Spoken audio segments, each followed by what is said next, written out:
आपल्या परिसरातील ताजी अपडेट पाहिजे ना, तर मग आजच C24 तास या आपल्या यूट्यूब चॅनलला लाईक करा, शेअर करा, सबस्क्राईब करा आणि बेल आयकॉनवरती क्लिक करायला तर अजिबात विसरू नका.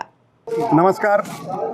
आज राष्ट्रवादी काँग्रेसच्या नगराध्यक्षपदाचे उमेदवार आणि सर्व नगरसेवक पदाचे उमेदवार यांच्या प्रचाराचा शुभारंभ करण्याचा निर्णय या ठिकाणी घेऊन आम्ही सद्गुरू संत शेख मोहम्मद महाराजांचा आशीर्वाद घेतलेला आहे. इथून आम्ही सगळे त्या ठिकाणी छत्रपती शिवाजी महाराज चौकामध्ये आत्ता सभेचं आयोजन केलेलं आहे. या ठिकाणी राजेंद्रदादा आहेत, राहुलदादा आहेत, अण्णासाहेब शेलार आहेत, भगवानबाबा पाचपुते आहेत, नाटासाहेब आणि पानसरे साहेब देखील येत आहेत आणि सगळे उमेदवार या ठिकाणी पक्षाचे आत्ता उपस्थित आहेत. आम्ही या ठिकाणी सभेच्या माध्यमातून या ठिकाणी झालेल्या ज्या सभा आहेत, खरं तर मोहम्मद महाराज मंदिरात यापूर्वी झालेल्या सभा जर पाहिल्या तर इथे आत्ता जेवढे लोक आत आहेत तेवढ्या लोकांमध्ये सभा घेतल्या. खरं तर महाराजांच्या मंदिरात सभा घ्यायची का हा प्रश्नच असतो. काय झालं आहे त्याच्या बाबतीत प्रशासनानं काय विचार करायचा तो करावा, आम्ही त्याच्या बाबतीत फारसं काही बोलणार नाही.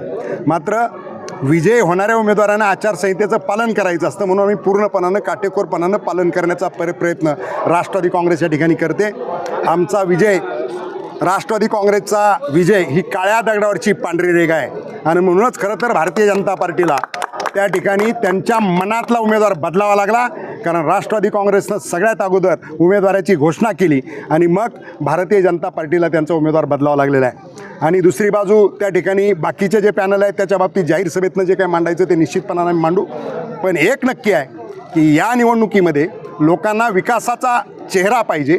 आदरणीय अजितदादांच्या नेतृत्वाखाली राज्यामध्ये जो विकास चाललेला आहे त्या पद्धतीचा गतिमान विकास या ठिकाणी या शहराचा व्हावा ही भावना या शहरातल्या नागरिकांची आहे आणि निश्चितपणाने ते नागरिक राष्ट्रवादी काँग्रेसच्या पाठीमागे भक्कमपणाने उभे राहणार आहेत याची खात्री आम्हा सगळ्यांना निश्चितपणाने आहे. अपघातानं विजय झाला आणि म्हणून कुठपर्यंत बोलावं आणि कोणावर बोलावं याचा विचार आमदारांनी त्या ठिकाणी निश्चितपणानं केला पाहिजे. अजितदादांवरती बोलावं, देवेंद्र फडणवीस अजितदादांना गाडीतून उतरवते तिथपर्यंत इथल्या आमदारांना सांगावं एवढी कुवत आहे का याचा विचार त्यांनी निश्चितपणानं केला पाहिजे असं माझं मत आहे. प्रचाराचा शुभारंभच आज आम्ही करतोय, त्याच्यामुळं आजपासून राष्ट्रवादी काँग्रेसचे सगळे नेते आज सगळे आहेत आणि उद्यापासून सगळे प्रचारात सक्रिय दिसणार आहेत. आज या ठिकाणी राष्ट्रवादी काँग्रेस पक्षाच्या उमेदवार ज्योतिताई खेडकर यांचा प्रचाराचा नारळ आम्ही सर्व नेत्यांनी या ठिकाणी उपस्थित फोडलेला आहे आणि जोरदार पद्धतीने ह्या निवडणुकीला सामोरं जात असताना विकासाचा चेहरा म्हणून ज्योतिताईंकडे बघितलं जातं.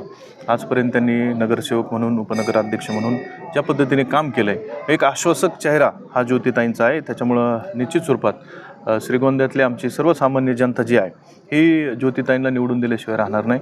खरं तर अचानकपणे आम्ही नारळ फोडायचा निर्णय घेतला आणि मोठ्या संख्येने म्हणजे अगदी आम्हाला बाहेर जाऊन त्या ठिकाणी सभा घ्यावं लागते, इथं जागा पुरत नाही. एवढ्या मोठ्या प्रमाणात खरं तर सर्व मतदार या ठिकाणी उपस्थित आहेत. त्याच्यामुळं विजयाच्या बाबतीत आम्हाला कुठलीही शंका नाही. आम्ही सर्वजण एकत्रितपणानं जोरदार पद्धतीने या ठिकाणी राष्ट्रवादीच्या आमचे जेवढे सगळे उमेदवार आहेत हे निवडून आणण्याचं आम्ही सर्वजण मिळून काम करणार आहोत. विकासाच्या बाबतीत जे शहराच्या सर्वांगीण विकासासाठी जे धोरण आम्हाला घ्यायचे ते आम्ही सर्वजण एकत्रितपणाने घेणार आहोत. श्रीगोंदा नगरपालिकेच्या राष्ट्रवादी काँग्रेस पक्षाच्या उमेदवार, नगराध्यक्षपदाच्या उमेदवार ज्योतिताई खेडकर आणि सर्व नगरपालिकेचे नगरसेवक अशा पद्धतीनं आज आम्ही या ठिकाणी प्रचाराचा नारळ या ठिकाणी फोडलेला आहे. आणि या शहरामध्ये आम्ही या महिन्यामध्ये सगळीकडे पाहतो आहे तर राष्ट्रवादी काँग्रेस पक्षानं खऱ्या अर्थानं जे अध्यक्षपदाचे उमेदवार दिले आहेत ते स्वतः कारभार करू शकतात, त्यांना सगळ्या गोष्टीचा अनुभव आहे.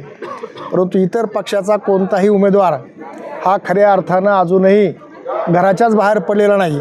सामाजिक क्षेत्राची त्यांना कुठल्याही प्रकारची जाणीव नाही आहे आणि कुठल्याही प्रकारचं त्यांना सामाजिक कार्य नसल्यामुळं आज लोकांच्यामध्ये निश्चित स्वरूपामध्ये राष्ट्रवादी काँग्रेस पक्षाचे जे उमेदवार आहेत ते सगळे उमेदवार हे फ्रेश चेहरे या ठिकाणी दिलेले आहेत, तरुण चेहरे दिलेले आहेत आणि सर्वसामान्य लोकांच्या मनामध्ये असणारे उमेदवार आपण त्या ठिकाणी दिलेले आहेत.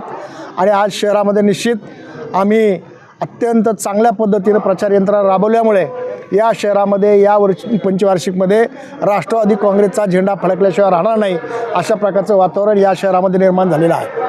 आपल्या श्रीगोंदा नगरपालिकेच्या दृष्टिकोनातून शेख मोहम्मद महाराजांच्या पावनभूमीमध्ये आज राष्ट्रवादी काँग्रेस पार्टीचे जे अधिकृत उमेदवार आहेत ज्योतिताई खेडकर आणि सर्व उमेदवार यांच्या प्रचाराचा खऱ्या अर्थाने आज आम्ही प्रचार सुरू केला आहे.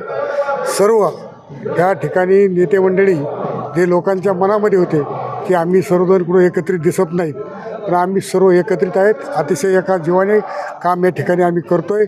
आणि निश्चितपणे आपण पाहिलं तर सर्वांच्या आधी या ठिकाणी नगरसेवक हा राष्ट्रवादीचा जाहीर झाला आणि अतिशय हुशार आणि होतकरू सर्वांना बरोबर येऊन जाणारं व्यक्तिमत्व हे ज्योतिताईमध्ये असल्यामुळं निश्चितपणे कारभार नगरपालिकेचा कारभार ते स्वतः करू शकतात.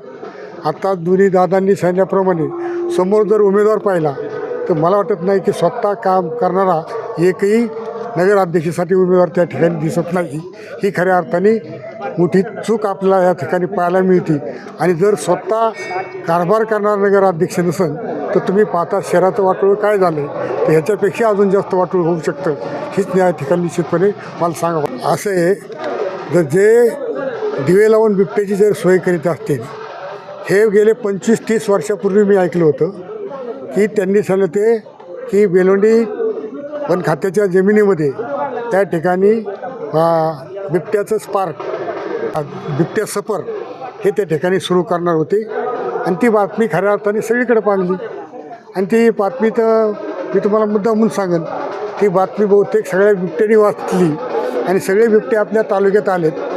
त्याच्यामुळं सगळ्या तालुक्यात यांना बिबट्याचा बंदोबस्त करण्याचं काम करावं लागतं आहे. बिबटे आणले कोणी ह्याचा शोध खऱ्या अर्थाने घेण्याची गरज आहे. म्हणून आणि काल मला पाहिलं ते बिबट्याची शोध आज बिबट्याने आपला तालुका हैराण झाला आहे. आणि काल मला कळलं की मी त्या आपल्या मोबाईलवरती पाहिलं बबनदादा या ठिकाणी म्हणजे टायगर अभी जिंदा आहे. मला एक सांगा, आता बिबट्यानेच आपला तालुका हैराण झाला आहे आणि पुन्हा टायगर आल्यानंतर किती वाटलं होईल याची एकदा सगळ्यांनी आठवण करण्याची गरज आहे. मला वाटतं असं जर घडलं तर आपल्या तालुक्यात माणसं राहायची नाहीत, ही परिस्थिती निर्माण होईल. त्याच्यामुळे जनतेच्या कामावर बोला, काय करणार ते सांगा. आज बिबटेन लांडगेन कोलेन कुत्रे कोण आहेत ही जनता ठरवणार आहे. त्याच्यामुळं अशा एवढ्या मोठ्या माणसांनी लांडगे कुत्रे बोलण्यापेक्षा आपल्याकडे उमेदवार नव्हते, आपणच सगळे कसे गोळा केलेत तेवढं सांगावं आवडी विनंती करतो.